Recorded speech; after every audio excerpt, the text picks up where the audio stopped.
We begin tonight with a nonprofit helping 500 to 700 young people find shelter in Lewiston every year. To meet the need in time for winter, New Beginnings has been trying to expand its services, but the organization says it has had a lot of legal hoops to jump through. Our Pearl Small checks in on the progress made to open an overnight shelter for youth in crisis.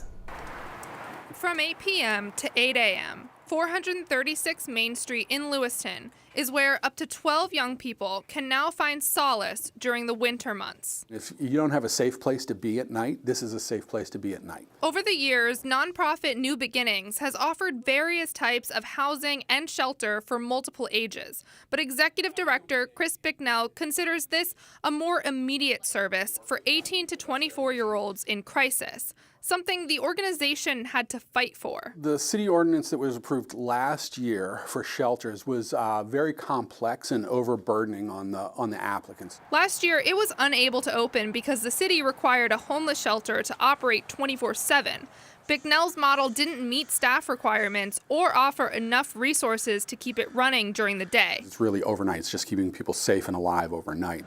Rather than operate in-house services, New Beginnings encourages people to use the daytime hours to reach those resources at other nonprofits in the community, something city councilors were understanding of. I don't believe in the Walmart approach, the one-size-fits-all, the giant shelter where everybody goes. Councilor Joshua Najin says the city council was already planning to change the ordinance to fit Bicknell's model, but it wouldn't happen in time for winter.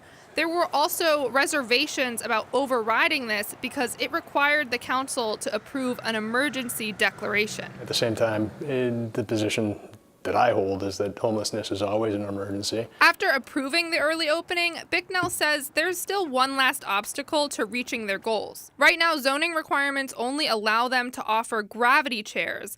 A planning board meeting on Monday will determine whether they can take the step to switch to beds. It allows us to let the folks who are currently staying here as a warming center sleep overnight rather than sit up all night.